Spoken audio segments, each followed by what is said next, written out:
À une époque comme la nôtre, on croit qu'on doit éduquer le psychique spirituel de l'être humain, c'est-à-dire qu'on croit qu'on doit amener l'être humain à concevoir ceci ou cela, à devenir ceci ou cela. Alors que ce qui est en réalité à faire, c'est seulement amener le noyau spirituel de l'être humain à ce qu'il dispose librement de son corps physique pénétré de vie. Quelles sont dès lors des bases essentielles pour un épanouissement psychique et spirituel libre de l'être humain en développement, sur lesquelles s'appuyer pour éduquer et enseigner? Rudolf Steiner mentionne quelques-unes de ces bases essentielles le 3 janvier 1922, dans la 12e conférence du cycle Bases de la pédagogie, cours aux éducateurs et aux enseignants. Ce cycle est publié en français aux éditions anthroposophiques romandes en 1988, référence GA 303. La 12e conférence est traduite par Geneviève Bidault et lue par Stéphane Le Joly. C'est le lecteur qui lui a donné son titre dans ce podcast. Cette conférence s'adresse aux personnes familiarisées avec les bases de la science de l'esprit d'orientation anthroposophique. 12e conférence, Dornard le 3 janvier 1922. Vous avez certainement retiré de ma description de ces derniers jours l'impression que précisément l'art de l'enseignement et de l'éducation, qui se fonde sur une connaissance anthroposophique de l'être humain, considère au premier chef en l'être humain l'élément physico-éthérique. Car vous aurez sans doute remarqué que je me suis efforcé de montrer comment nous pouvons aider le mieux par notre art de l'éducation le libre développement des forces plastiques agissant dans l'organisme humain à partir de la tête. Comment seconder le système respiratoire et circulatoire, particulièrement par l'éducation à l'école? Comment prendre en compte le développement le plus libre possible des forces musculaires? Comment pouvons-nous veiller à ce que les muscles s'adaptent de façon juste aux os et à ce que l'être humain s'insère ainsi convenablement dans le monde extérieur en ce qui concerne son organisme physico-éthérique? Il semble que tout ce qui émane de l'art pédagogique dont nous avons parlé ici soit orienté, pour autant que ces mesures concernent l'âme et l'esprit, de façon à permettre un développement aussi sain et normal que possible de l'élément physico-éthérique de l'être humain. Et il en est bien ainsi. C'est réellement le but pleinement conscient de ce qui doit être considéré ici comme une pédagogie et une didactique saine que de développer de la façon la plus libre possible l'élément physico-éthérique de l'être humain et d'offrir pour ainsi dire à l'élément psychospirituel la possibilité de se développer par soi-même. D'offrir à l'élément psychospirituel la possibilité de se développer par soi-même précisément en ce que l'on cause le moins de dommages possible à l'élément psychospirituel pendant l'âge scolaire. Non que l'on dise « l'être humain doit devenir ceci ou cela ». Tout ce que l'on met en œuvre dans l'enseignement, on le fait pour ainsi dire de façon telle que l'on recherche le meilleur état de santé de l'être humain.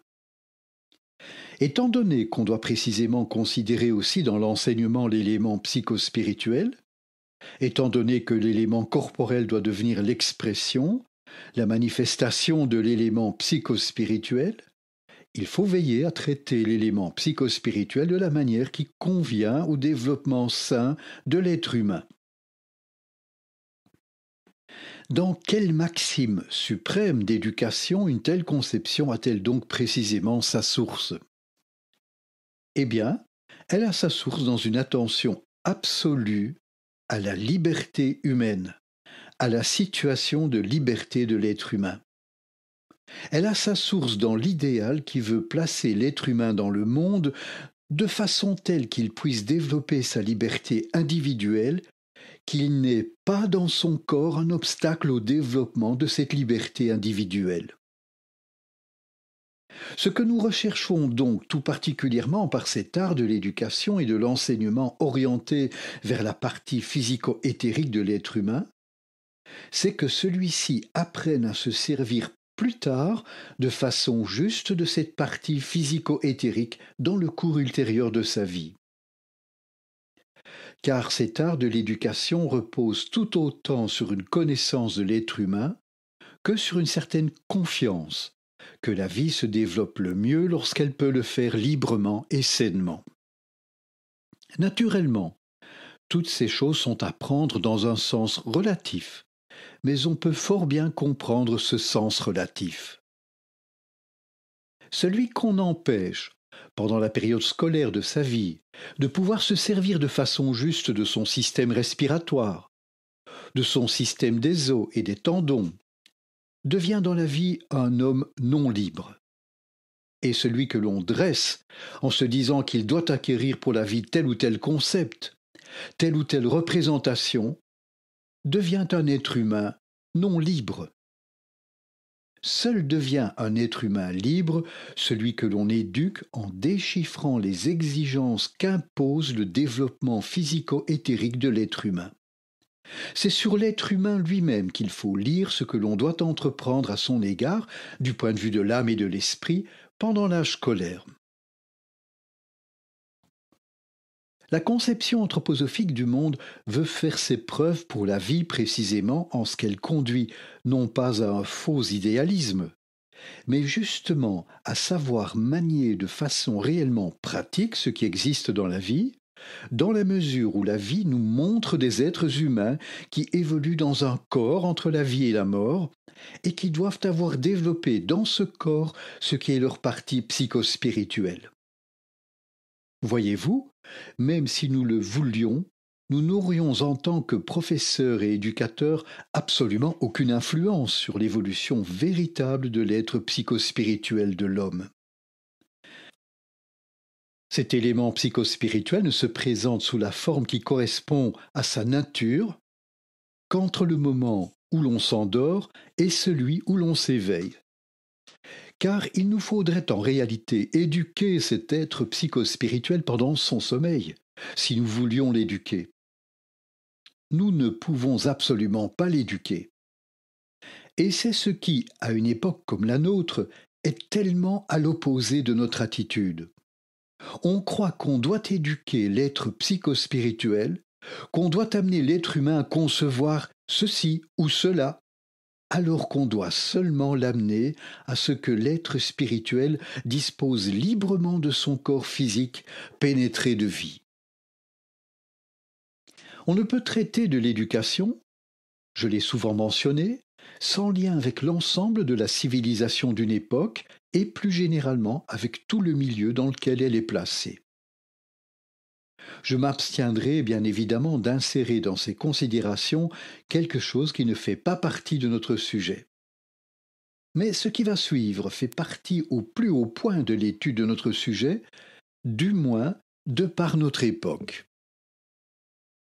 On entend dire actuellement qu'une pédagogie est élaborée en Europe de l'Est pour ceux des adultes qui entrent seuls en ligne de compte, à savoir pour ceux qui sont membres du parti qui veut instaurer un socialisme radical.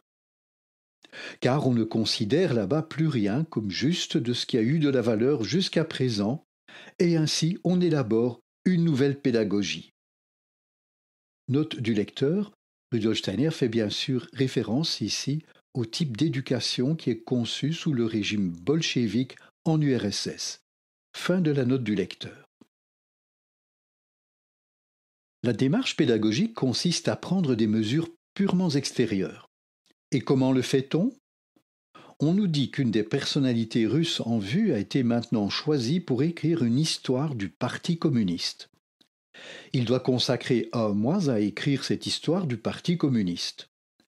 Tel est le délai que l'État lui accorde. Au bout d'1 mois, il doit en avoir terminé. Pendant ce mois, il doit en même temps se livrer à un certain nombre de tâches pratiques à la centrale de Moscou. Il doit ainsi produire un livre qui doit servir à la formation de tous ceux qui sont de véritables Russes au sens actuel. Une autre personnalité a été chargée d'écrire une histoire du mouvement ouvrier à l'Ouest et une histoire de l'Internationale. Cet homme a aussi reçu l'ordre de faire en même temps encore quelque chose d'autre. Au bout d'1 mois et demi, il doit avoir fini et là, encore tout Russe véritable devra étudier ce livre. Excusez-moi, Je crois qu'on lui a laissé en fait 2 mois de délai. Une troisième personnalité a été chargée d'écrire la théorie du marxisme.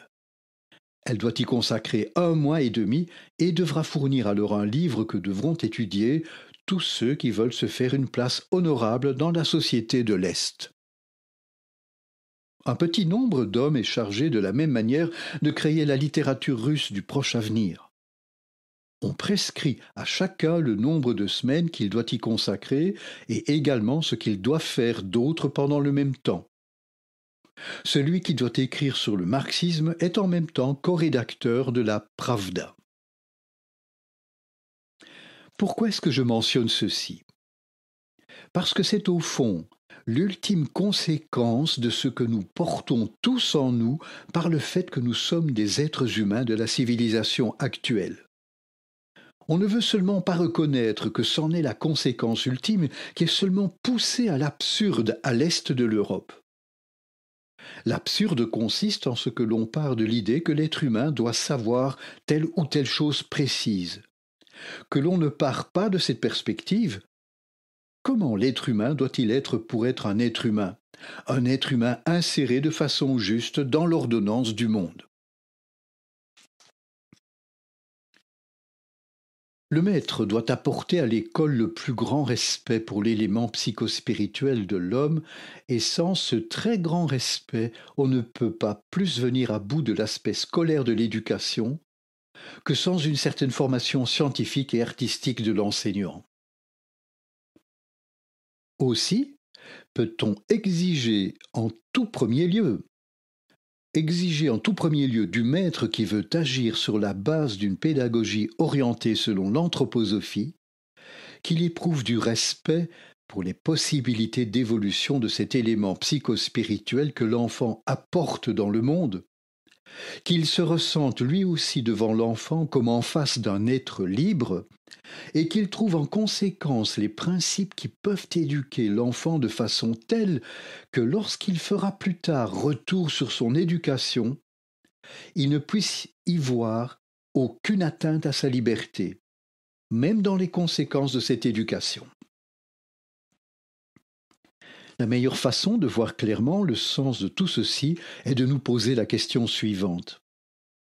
Que devient un être humain dont les qualités physico-éthériques particulières n'ont pas été traitées de façon juste pendant l'enfance? Elle reste embryonnaire et subsiste telle qu'elle à un âge ultérieur. Mais que sont les qualités enfantines à un âge ultérieur? Aussi paradoxal que cela puisse paraître, cela est absolument vrai. Les qualités enfantines sont des causes de maladies pour un âge ultérieur. Il faut savoir et prendre très au sérieux le fait que les qualités enfantines sont des causes de maladies pour un âge ultérieur. Alors, on ressentira une impulsion intérieure juste conduisant à une véritable hygiène et aussi au respect de la liberté humaine en général. Faisons la comparaison suivante. Prenons un être humain qui s'enthousiasme pour la liberté humaine jusque dans la moindre fibre de son être. Il tombe malade et fait venir le médecin. Le médecin fait usage de tous les moyens que l'art médical moderne met à juste titre à sa disposition et le guérit. Pensera-t-on que cela porte atteinte à sa liberté? En aucune façon. Ce qui vient à l'être humain de cette façon ne porte aucunement atteinte à la liberté de l'être humain. Il faut éprouver le même sentiment à l'égard de l'art de l'éducation et de l'enseignement. Il faut exprimer cela de façon radicale, mais on peut aussi entendre avec le sens de la nuance juste ce qui est exprimé de façon radicale. Ce que l'on doit éprouver vis-à-vis de l'art de l'éducation et de l'enseignement, c'est que l'on doit être en mesure de penser l'art de l'éducation et de l'enseignement dans un certain rapport avec l'art médical. Bien évidemment, l'art de l'éducation n'est pas une thérapie au véritable sens du mot. Mais il faut considérer le rapport de l'être humain à l'enfant de façon telle que la comparaison avec le comportement thérapeutique puisse tout à fait apparaître comme justifiée. Lorsqu'à la fin de l'éducation scolaire, on laisse partir l'enfant de l'école au moment de la puberté, nous aurons encore à parler de ce tournant de la vie qu'est la puberté dans les jours prochains à propos de l'éducation esthétique et morale. Nous allons plutôt étudier maintenant les aspects généralement humains. Quand donc on laisse partir l'enfant au terme de l'éducation proprement scolaire dans sa 14e, 15e année, il est tout particulièrement nécessaire de s'assurer que l'on a réellement fait avec l'enfant pendant la période qui s'écoule entre le changement de dentition et la puberté, tout ce qui peut lui être profitable pour la vie future. Il faut prendre en considération que l'on a affaire pendant cet âge scolaire à tout le réseau des forces du corps éthérique, du corps de force formatrice, et que l'âme véritable, dont nous allons dans un instant parler plus en détail, ne commence à se révéler réellement que lorsque l'enfant sort de l'âge proprement scolaire. Et nous devons en vérité considérer la période suivante de la vie humaine qui commence vers la 14e, la 15e année, dure jusque vers les 20 ans environ, et où est posée à l'être humain, de par sa nature même, l'exigence de s'adapter toujours mieux à la vie extérieure. Nous avons vu en effet comment l'enfant conquiert peu à peu son corps et pour finir son système osseux, et ainsi s'insère par lui-même dans le monde extérieur, se place dans le monde extérieur. Il doit alors s'adapter au monde extérieur. Et ceci a lieu pour l'essentiel jusque vers la 20e année. Mais alors vient une période de la vie tout particulièrement importante pour l'être humain. Une période de la vie où nous ne nous situons plus sur un mode scolaire en face de l'être humain. Mais pendant la vie scolaire, énormément de choses ont eu lieu qui se manifestent précisément chez l'être humain à cette période qui s'étend de la 20e à la 30e année. Aussitôt, après que l'enfant sort de l'âge de la scolarité obligatoire, il doit entrer dans ce qui le prépare à telle ou telle profession. Il ne faut alors plus lui transmettre ce qui découle seulement de la nature humaine, mais ce qui a été accumulé dans la civilisation comme étant approprié à telle ou telle profession. L'être humain doit alors être capable de s'adapter à un domaine particulier de la vie. Dans notre pédagogie, nous tentons précisément de tenir compte de cette nécessité d'entrer dans la vie en introduisant peu à peu, pour les enfants ou les jeunes gens qui se trouvent donc dans la 14e, la 15e année, des matières d'enseignement tout à fait pratiques. Le tissage, le filage, afin de cultiver l'insertion dans la vie. Car connaître une telle activité et surtout avoir pratiqué une fois une activité comme le tissage, le filage, cela n'est pas seulement important pour celui qui doit devenir tisserand ou fileuse, mais c'est d'une importance extraordinaire pour tout homme qui veut avoir dans la vie du sens pratique. Il s'agit seulement de bien trouver les activités justes qu'il faut faire pratiquer au moment juste. Mais ce que l'on forme à l'âge scolaire dans le corps éthérique ou corps de force formatrice, cela apparaît alors dans l'âme entre la 20e et la 30e année environ, lorsque l'être humain doit réellement trouver sa place dans la vie, et tout d'abord professionnellement. La façon dont nous l'avons traité à l'école lui rend possible, à partir de la 20e année, de s'insérer dans la vie, ou bien maladroitement, en rencontrant des oppositions ou des obstacles, ou bien adroitement, avec la force d'écarter les obstacles, les résistances. L'être humain doit absolument éprouver, entre la 20e et la 30e année, que ce que nous avons fait avec lui pendant la période scolaire est pour ainsi dire plus entré dans les profondeurs pendant qu'il se préparait à sa profession, mais ressurgit à la surface sous la forme de ce que l'être humain sait faire, de la façon dont il s'insère dans la vie. En sachant cela, on pourra observer de façon juste les grandes périodes de la vie humaine entre le changement de dentition et la puberté. Entre la 9e et la 10e année se situe ce tournant important dont j'ai parlé. Vers la 12e année se place de nouveau un tournant important que j'ai déjà indiqué également.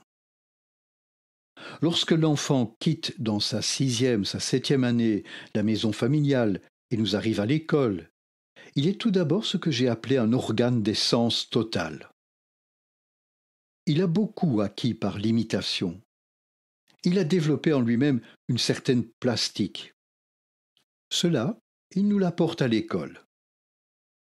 Et tout ce que nous ferons jusqu'à ce tournant entre la 9e et la 10e année tendra à procéder en modelant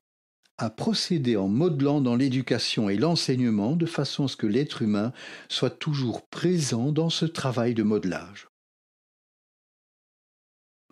Dans la description que j'ai donnée de la façon dont il faut enseigner aux enfants la lecture, l'écriture, le calcul, ceci s'exprime dans l'exigence d'une manière artistique de procéder, précisément pour cet âge. Il est donc tout particulièrement important, pour cet âge de la vie précisément, de tenir compte de l'élément artistique. Celui qui sait que l'éducation doit partir à l'âge scolaire de la volonté et ne conduire qu'ensuite peu à peu à l'intellect, veillera tout particulièrement à la formation de la volonté. Il se dira, l'enfant doit apprendre de façon juste à faire sortir sa volonté de son organisme.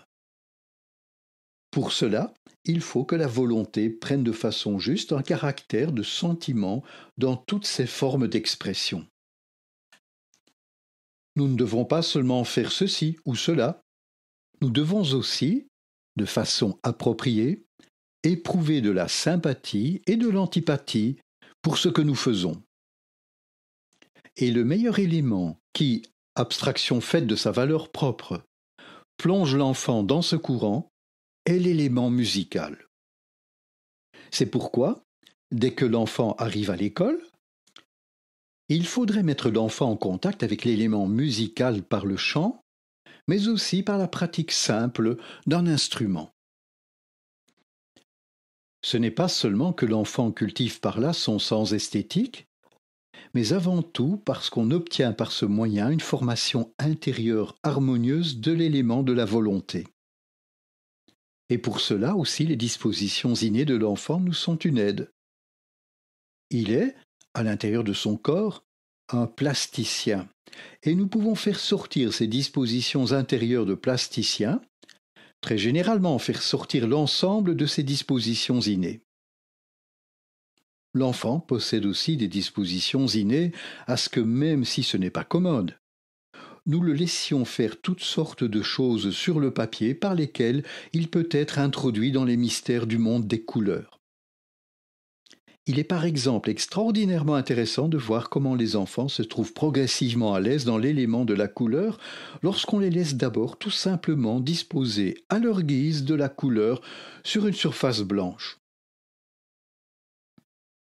Ils couvrent de couleur les différentes parties de cette surface blanche où apparaîtra, du seul fait des dispositions naturelles de l'enfant, une certaine harmonie interne des couleurs. Ce qu'il barbouille un peu partout au hasard sur le papier n'est pas dépourvu de sens. Cela a une certaine harmonie de couleurs. Il faut seulement veiller à ne pas laisser les enfants utiliser les couleurs qui proviennent de boîtes de peinture où les enfants prennent la couleur sur les pastilles de couleurs et les appliquent ensuite directement sur le papier. C'est toujours nuisible, même pour les artistes peintres. Il faut peindre à partir de la couleur diluée dans les godets à peinture, à partir de la couleur diluée dans l'eau ou dans un autre liquide. Il faut développer en soi un lien intérieur intime avec la couleur. Il faut effectivement que l'enfant le fasse. On n'a pas de lien intime avec la couleur lorsqu'on barbouille de la couleur à partir d'une palette, mais seulement lorsqu'on peint à partir de couleurs diluées dans le godet à peinture. Et si on dit alors à l'enfant « Regarde, c'est très beau ce que tu as fait là. Tu as peint au milieu une surface rouge, et tu as fait le reste de la peinture en conséquence. Tout ce que tu as sur ta peinture est en accord avec la surface rouge. Essaye maintenant de faire exactement l'inverse. Fais une surface bleue où tu as maintenant une surface rouge. Et peins tout le reste en conséquence comme tu devrais le faire s'il n'y avait pas au milieu du rouge, mais du bleu. Premièrement, l'enfant se sent extrêmement stimulé par un tel exercice.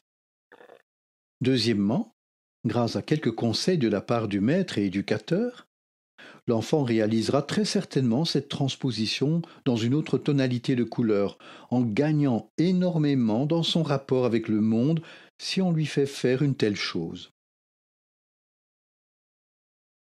Et il faut absolument faire modeler par l'enfant de petits objets, aussi peu commodes que cela puisse être. Prenez donc le matériau que vous avez sous la main. Certes, il est nécessaire d'éviter que les enfants ne se salissent. Ce n'est pas commode, mais le profit que les enfants retirent est d'une valeur infiniment supérieure au fait que les enfants ne doivent pas se salir en les confectionnant et autres choses semblables. Bref, il est nécessaire de mettre l'enfant en contact avec l'élément artistique, précisément dans cette première période. Tout ce qui doit sortir de l'enfant doit être apporté à l'enfant d'une manière qui soit conforme à l'enfance. Lorsqu'on met l'enfant de cette façon en contact avec l'élément artistique, alors le travail devient beaucoup plus facile dans les autres matières. Ils apprennent par exemple beaucoup mieux les langues lorsqu'on les met en contact avec l'art. J'ai déjà mentionné, on le sait, qu'il faut introduire l'enseignement des langues à un âge très précoce de la vie, si possible dès que les enfants entrent à l'école. Il est vrai qu'à notre époque, bien des fanatismes sont rois, et ainsi on peut voir ce qui est absolument juste par un certain côté prendre des formes unilatérales quand on le pousse jusqu'au fanatisme. Il en est ainsi par exemple en ce qui concerne les langues. L'enfant apprend naturellement sa langue maternelle tout d'abord sans la moindre grammaire, et il est évident qu'il doit l'apprendre ainsi. Lorsque l'enfant entre dans l'âge scolaire et qu'on lui apprend les langues étrangères, il faut le faire également sans grammaire, en imitant, pour ainsi dire, sous une forme un peu plus mûre, l'apprentissage de la langue maternelle. Mais lorsqu'arrive ce tournant de la vie déjà mentionné entre la 9e et la 10e année, alors il est tout simplement requis par la vie propre de l'être humain de donner à l'enfant quelques connaissances grammaticales sans pédanterie afin d'aider la juste évolution de l'enfant. Car il faut que l'enfant trouve à cet âge la transition vers le développement de son je. Il faut qu'il apprenne à faire toutes choses plus consciemment qu'auparavant. Il faut donc bien, à la langue qu'il sait déjà, qu'il parle, qu'il utilise, à cet élément de la langue qui est dans la sphère du sentiment, intégrer l'élément conceptuel en apprenant les règles de la grammaire, non pas de façon pédante, mais par un exercice stimulant de la langue. Il faut bien que l'enfant ait quelques notions de grammaire, afin qu'il ne se dise pas, entre la 9e et la 10e année, quand a lieu ce tournant important de la vie, comment dois-je dire ceci? Comment dois-je dire cela? Sans avoir de point d'appui logique. Car il faut être au clair sur ceci. La langue contient deux éléments qui s'interpénètrent constamment. Un élément conceptuel et un élément fondé sur le sentiment. J'aimerais illustrer ceci à l'aide d'une phrase extraite du Faust de Goethe. Grise, cher ami, est toute théorie, et vert, l'arbre d'or de la vie. Aux Occidentaux que vous êtes, je ne vais pas demander d'étudier des commentaires sur le Faust de Goethe. Il y en a une bibliothèque entière. Mais si vous les étudiez, vous feriez une découverte étonnante. Une certaine catégorie de ces commentaires place toujours en note, en dessous du trait de séparation, quand le commentateur en arrive à cette phrase du Faust de Goethe, on a écrit en haut 3526 parce que 3525 explications ont déjà paru auparavant. En bas donc, on écrit 3526, une remarque sur le caractère illogique de cette phrase et que l'on doit pardonner à la licence artistique de l'auteur, mais que malgré tout, c'est très illogique car un arbre d'or, si c'est un orage orangé, alors ce n'est pas vert, et si c'est un autre arbre, alors ou bien il n'est pas d'or, ou bien c'est seulement un arbre artificiel.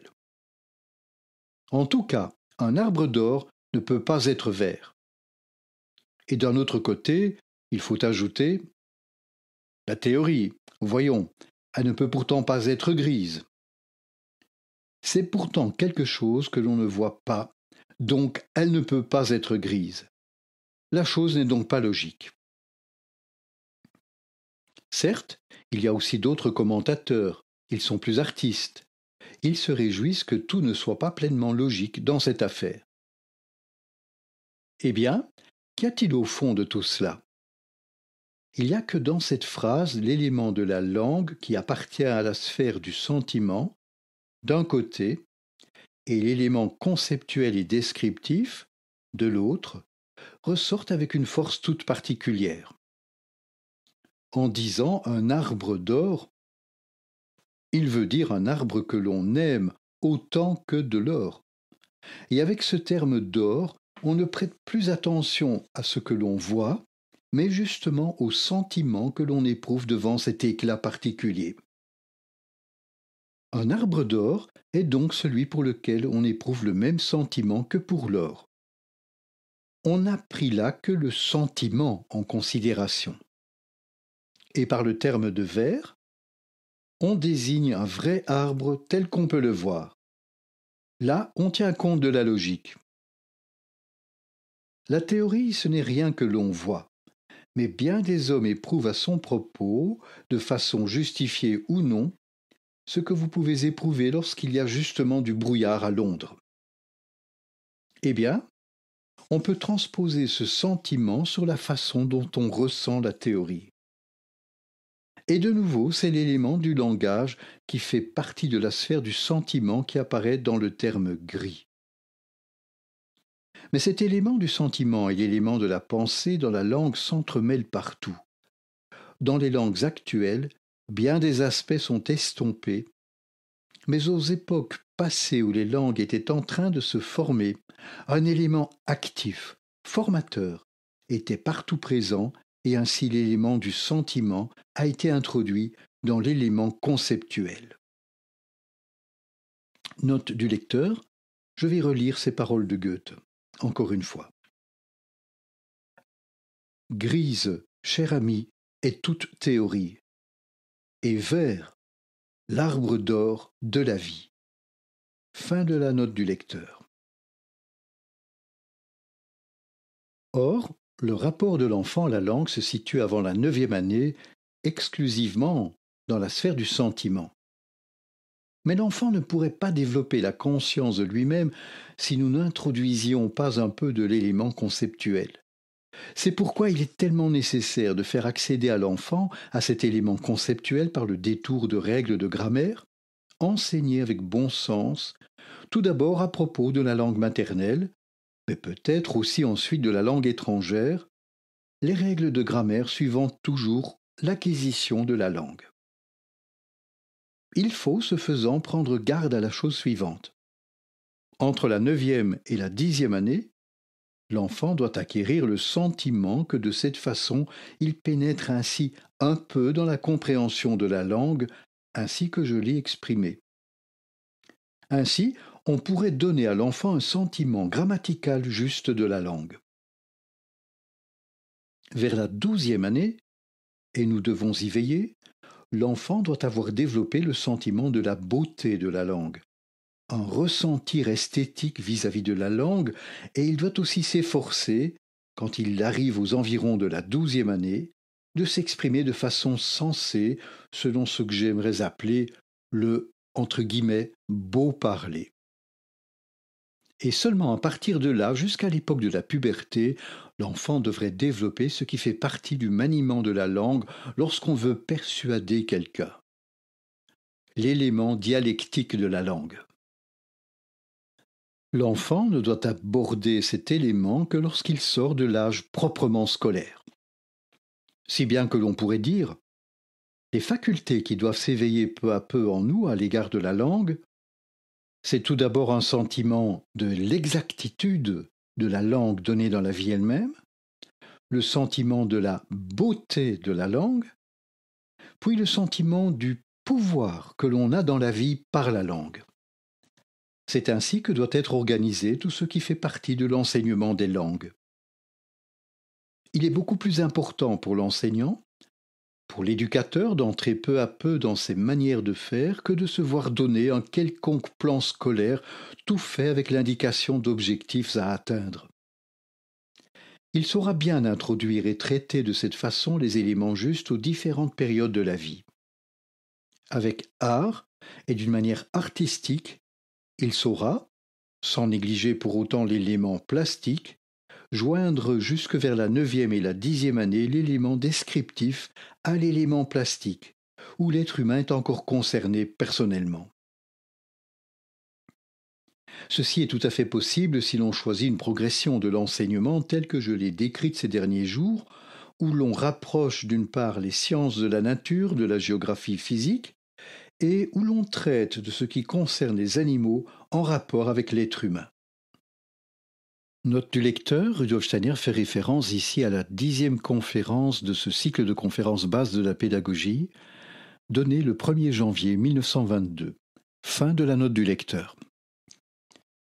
On pourra ici agir plus efficacement tout d'abord avec ce qui est purement descriptif, et on pourra modeler cet élément descriptif de façon telle qu'il ne s'adresse maintenant plus à l'être humain tout entier, mais qu'il s'adresse encore à son âme. On accordera donc beaucoup d'importance au fait de raconter aux enfants de façon plastique et vivante. Et pendant cette période de la vie, on traitera aussi l'histoire, comme je l'ai déjà mentionné, de façon à présenter des événements humains, des tableaux formant un tout.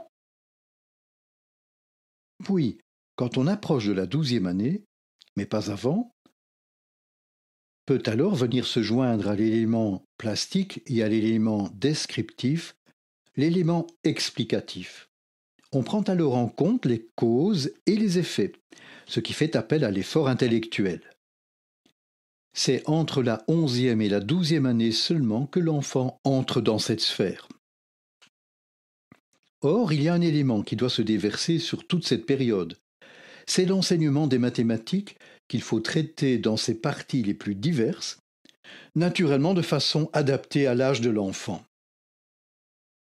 L'élément mathématique, le calcul et la géométrie avec lesquels il faut mettre l'enfant en contact, constituent des matières qui sont source de difficultés toutes particulières pour l'enseignement et l'éducation.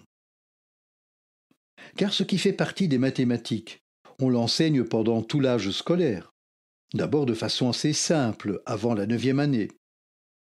Car l'enfant peut comprendre déjà beaucoup de choses en ce domaine si l'on procède de façon juste.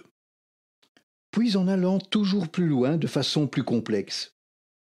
Il faut présenter cela de façon entièrement artistique. Présenter à l'enfant de manière artistique le calcul, la géométrie, avec toutes sortes d'exercices et passer ensuite entre la 9e et la 10e année de la vie à la description de ces domaines. Il faut absolument que l'enfant apprenne à observer, en restant dans l'élément descriptif, les angles, les triangles, les rectangles, etc. C'est seulement vers la 12e année que l'on doit passer à la démonstration. Il s'avère précisément dans cette matière que le maître ennuyeux ne parviendra qu'à très peu de choses, ou même à rien du tout, mais que le maître qui vit de tout son être dans ces mathématiques qui nous font réellement éprouver au fond l'idéalité harmonieuse de l'espace de tout l'univers, fait des mathématiques la matière d'enseignement la plus attirante. Lorsqu'un maître peut s'enthousiasmer pour le théorème de Pythagore, lorsqu'il peut prendre feu et flamme pour les harmonies internes entre les surfaces et les corps, il introduira précisément dans cet enseignement un élément qui est extrêmement important pour l'enfant, également en ce qui concerne le moment d'évolution de l'âme. Il s'opposera alors par cet élément à ce que la vie a toujours de chaotique. Voyez-vous, il n'y aurait pas de langue si la langue ne mêlait pas les éléments comme par un coup de dé. Cette phrase a un caractère un peu extrême. Mais au fond, la langue que nous parlons dans la vie est toujours telle que si nous examinions les langues que nous parlons, nous trouverions partout que le sentiment et la pensée se fondent l'un dans l'autre. Et ne serait-ce qu'en raison de ce fait qui concerne la langue et de bien d'autres choses encore, il serait plongé dans un certain chaos de la vie s'il n'acquérait pas cette fermeté que l'on acquiert précisément par les mathématiques. Celui qui pénètre la vie en profondeur sait combien d'êtres humains ont été préservés de la neurasthénie, de l'hystérie et de pire encore par le seul fait qu'ils ont appris à regarder de façon juste des triangles, des rectangles, des tétraèdres, etc. Je peux peut-être introduire ici un élément subjectif qui ne servira ici que d'illustration symptomatique. J'aime tout particulièrement la mécanique, non seulement pour des raisons objectives, mais dans ce cas aussi pour des raisons absolument subjectives. Et c'est précisément pour la raison qu'à l'Université de Vienne, j'ai eu un professeur qui donnait des cours de mécanique en s'enflammant positivement pour la recherche des résultantes de plusieurs composantes. En effet, de telles expériences vécues ont une influence qui se prolonge dans la vie ultérieure. Il était intéressant de voir avec quel enthousiasme intérieur cet homme cherchait les résultantes de plusieurs composantes et extrayait les composantes des résultantes, et de voir comment, après avoir bondi d'un bout à l'autre du tableau, il dansait sur place et se réjouissait lorsqu'il énonçait quelque chose du genre, par exemple, que C carré égale A carré plus B carré. Lorsqu'il était à ce point ému par un cas de ce genre qu'il avait noté au tableau, et qu'il se retournait vers l'auditoire avec un sourire amical, c'était réellement une expérience qui pouvait déjà à elle seule communiquer l'enthousiasme pour la mécanique analytique, à laquelle les gens ne sont sinon pas particulièrement portés. Mais il est important que précisément cet élément des mathématiques, qui doit être réparti de la façon indiquée sur les différentes époques de la vie à l'âge scolaire, répande son être sur l'être humain tout entier. On a alors placé ces deux pôles dans le développement de l'être humain. D'un côté l'élément musical et artistique, de l'autre l'élément mathématique et idéal. Et ainsi l'être humain s'insère peu à peu dans le monde, de manière telle qu'on veille à développer de façon juste, à partir de l'intérieur, la totalité de son être. Lorsque dans l'enseignement et l'éducation on s'approche de cet âge de la vie où l'enfant doit quitter le premier cycle du secondaire, on se sent poussé à se procurer dans la pratique de l'enseignement elle-même une vue d'ensemble sur les moments les plus importants pour le développement à cet âge scolaire. Lorsque l'enfant a 6 ou 7 ans, il quitte la maison et nous arrive à l'école. Nous l'envoyons, pour ainsi dire, dans le monde, et nous devons veiller, ainsi que je l'ai indiqué précisément au début des considérations d'aujourd'hui, à ce qu'il trouve la possibilité de s'adapter au monde. Lorsque l'enfant nous arrive de la maison, il est une sorte de grand organe des sens. Il a en lui une sorte de copie, d'empreinte des parents, d'autres personnes de son entourage, de tout son milieu social. Et nous devons transformer en élément universellement humain ce qui fait de l'enfant un type spécial d'humanité. Quand il nous arrive à l'école, c'est réellement un exemplaire particulier de l'humanité.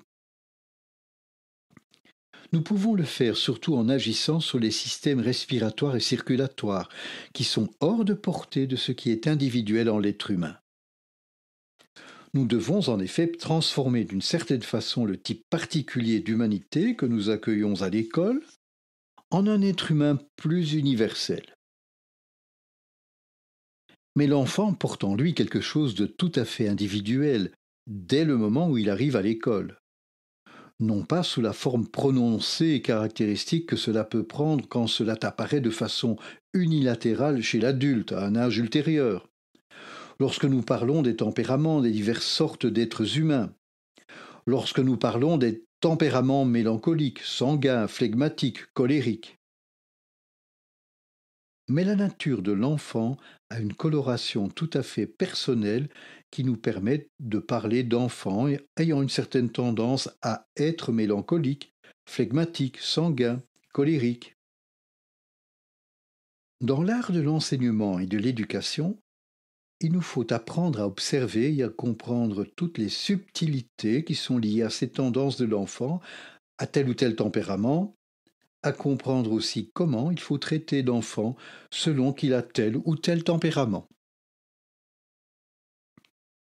L'enfant mélancolique est celui qui est particulièrement dépendant de son corps physique, qui est toujours incité à faire retour sur lui-même, parce qu'en raison de sa constitution toute particulière, il est accaparé par son corps. Par là, son attention est détournée du monde extérieur. On ne peut pas dire sans plus que l'enfant mélancolique n'est pas attentif. Il n'est seulement pas attentif au monde extérieur ni aux impressions qui proviennent du professeur. Mais il est très attentif à ses propres états. C'est pourquoi l'enfant mélancolique, je parle toujours d'enfant, cela ne peut pas être simplement transposé aux adultes. C'est pourquoi l'enfant mélancolique est aussi un enfant lunatique, un enfant sujet à des changements d'humeur. L'enfant flegmatique est inséré dans le monde de façon telle qu'il est en réalité dans son inconscient entièrement adonné au monde. Et parce que le monde est vaste et qu'il existe tant de choses, donc qu'il est adonné à tant de choses, il ne s'intéresse pas à ce qui est le plus proche. Ce que je dis là n'est là encore pas valable pour l'adulte, car on pourrait croire que je veux flatter les flegmatiques. Ce n'est certainement pas le cas. Mais en exprimant la chose de façon un peu plus radicale, on peut dire si l'enfant aux tendances flegmatiques n'était pas justement sur Terre, mais dans le ciel, dans le cosmos, il s'intéresserait de façon extrêmement forte à ce qui l'entoure. Car ces tendances le portent non vers ce qui est proche, mais vers la périphérie de l'univers, vers l'immensité qui ne fait pas beaucoup d'impression pour la seule raison qu'elle embrasse tant d'espace. L'enfant sanguin manifeste en un certain sens dans ses dispositions innées le contraire du mélancolique, le contraire du flegmatique. Le jeune mélancolique est adonné à son corps physique. Le flegmatique est porté par ses dispositions innées vers le vaste monde, vers le monde des sphères, parce qu'il vit de tout son être d'homme d'une façon particulièrement profonde dans son corps éthérique et de force formatrice. Ce corps est adonné à la réalité tout entière. D'ailleurs, il se disperse aussitôt dans l'univers peu de jours après la mort. L'enfant sanguin vit dans ce que nous appelons le corps astral ou le corps de l'âme.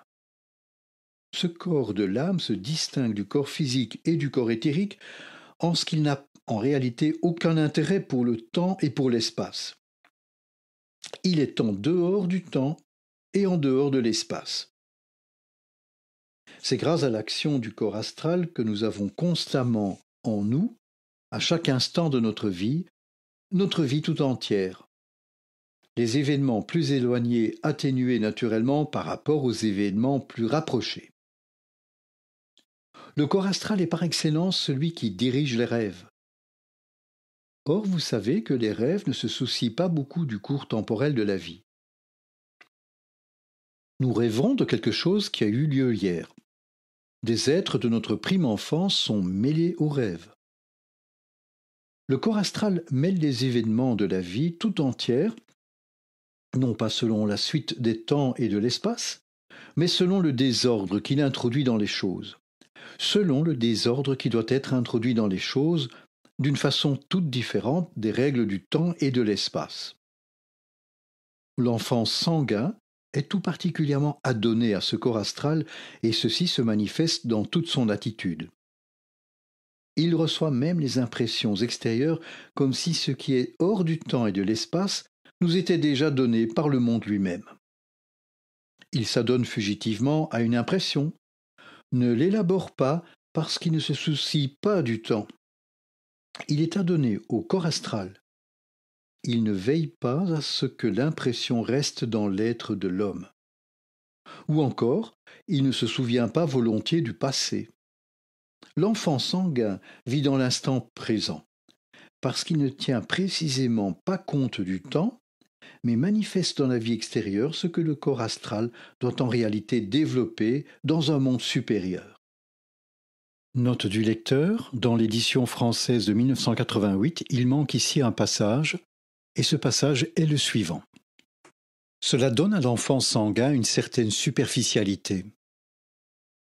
Et l'enfant colérique est celui dont l'être est entièrement assis dans son je ou dans son égoïté, où la totalité du corporel se manifeste dans sa nature de volonté, qui se traduit dans son égoïté par le fait que l'être humain intervient avant tout de manière agressive dans la vie. Fin de l'élément qui manquait dans l'édition française qui a été ajouté par le lecteur sur base de l'allemand. En tant qu'artiste de l'éducation et de l'enseignement, il faut vraiment acquérir un sens très subtil des qualités qui caractérisent le mélancolique, le sanguin, etc. dans l'enfant en croissance. On doit essayer de traiter le tempérament sous deux rapports.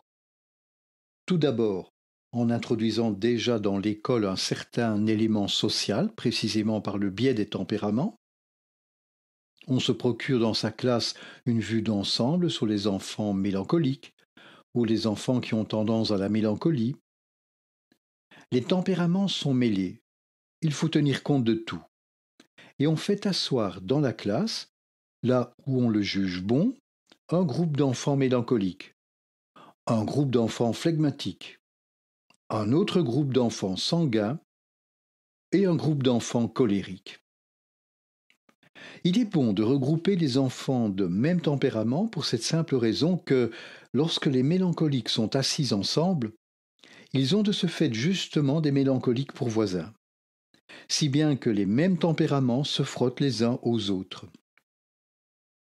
L'enfant mélancolique voit combien l'autre enfant se tourmente au sujet de 1000 choses possibles, combien il est prisonnier de son corps. Il le remarque alors aussi sur lui-même, et la vue de l'autre enfant exerce une action salutaire sur la nature propre de l'enfant mélancolique.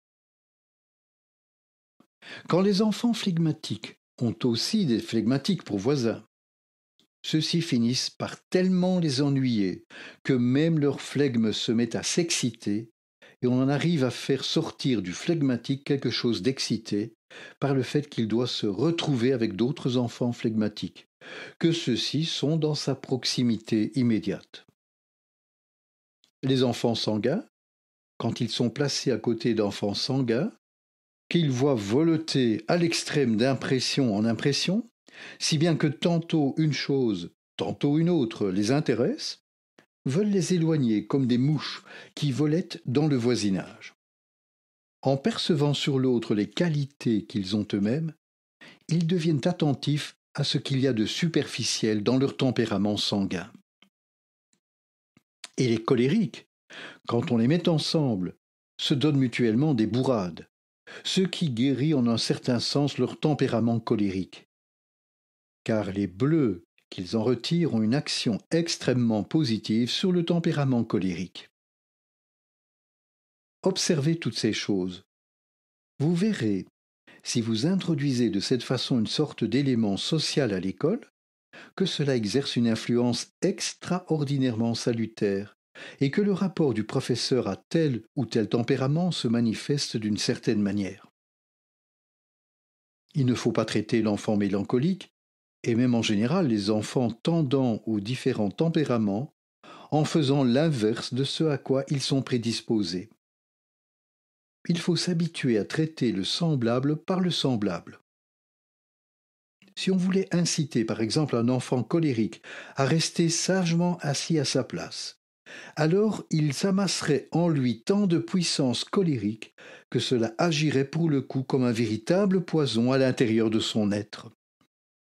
Cela n'est absolument pas possible. En revanche, si par toute la façon dont on traite l'enfant mélancolique, on entre dans le jeu de ses humeurs, de sa mélancolie, que l'on s'y intéresse, cela exerce à la longue une action tout de même très salutaire. Quant à l'enfant flegmatique, il faut s'intéresser certes intérieurement à lui, mais faire preuve extérieurement soi-même d'une sorte de flegme. À l'enfant sanguin, il faut procurer autant d'impressions que possible afin d'accentuer encore sa sanguinité. Alors, l'intensité qu'il déploiera sera encore plus grande qu'à l'habitude s'il doit absorber toutes ces impressions, et la conséquence en sera que l'intensité s'accroîtra par le nombre des impressions. Note du lecteur. Il nous semble qu'il y aurait eu également une erreur ici dans ce passage dans l'édition allemande. Ceci demeure toutefois à approfondir et à vérifier. Fin de la note du lecteur. On peut donc améliorer les tempéraments précisément en traitant le semblable par le semblable. Quant aux colériques, si on pouvait organiser la vie scolaire selon l'idéal, je préférerais les envoyer l'après-midi dans le jardin, je les ferais courir, les ferais grimper en haut des arbres, puis en redescendre jusqu'à ce qu'ils soient fatigués. Quand l'un serait en haut de l'arbre, je lui dirais de crier quelque chose à l'autre. Il faudrait qu'ils s'invectivent mutuellement bien fort, il faudrait qu'ils se fatiguent. En faisant ainsi sortir ce que la nature colérique doit absolument faire sortir, on exerce véritablement l'influence la plus salutaire sur la nature colérique. En connaissant ainsi les choses, on peut précisément agir à l'école de façon appropriée. Pour pouvoir traiter les enfants ainsi, le professeur doit venir à l'école avec quelque chose d'excessivement important. S'il veut s'orienter dans ces choses, il ne doit vraiment pas arriver à l'école avec une mine renfrognée, avec des rides de vieillard dès les premières années d'enseignement. Mais il doit savoir se comporter en classe avec humour. Il doit se prêter à tout ce qui lui vient de la classe et doit pouvoir faire pénétrer son être dans l'être de l'enfant.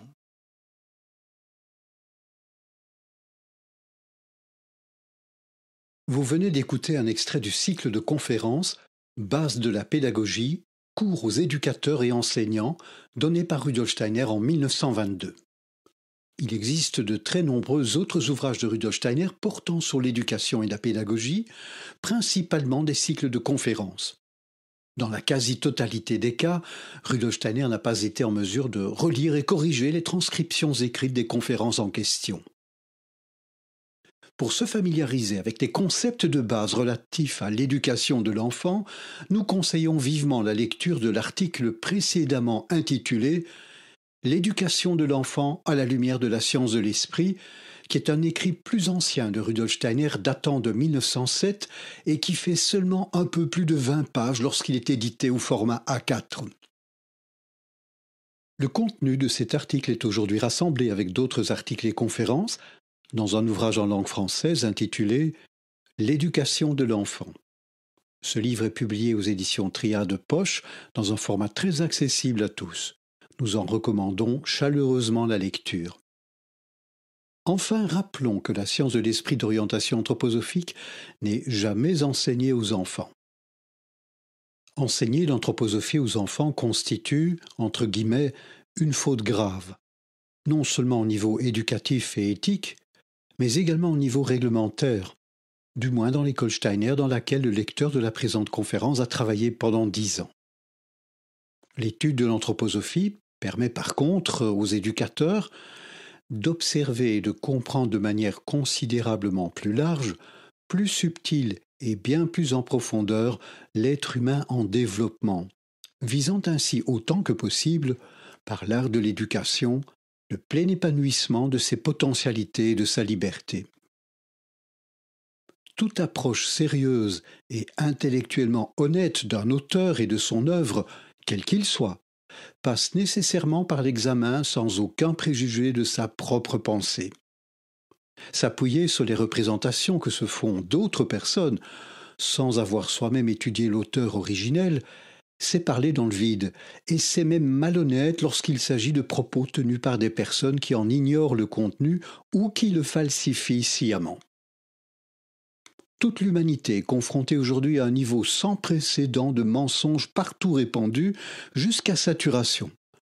Dans ce contexte, à chacune et à chacun de déployer avec toutes ses forces personnelles possibles la recherche de la vérité. Seule la recherche active et permanente de la vérité doit importer. Ceci concerne toute œuvre, notamment aussi l'œuvre de Rudolf Steiner. Mentionnons pour terminer qu'il existe une très vaste littérature d'ouvrages éducatifs et pédagogiques inspirés par les recherches de Rudolf Steiner dans de très nombreux domaines. Littérature, sciences, mathématiques, langue, art, histoire, travaux manuels, fêtes de l'année, etc. Bonne recherche!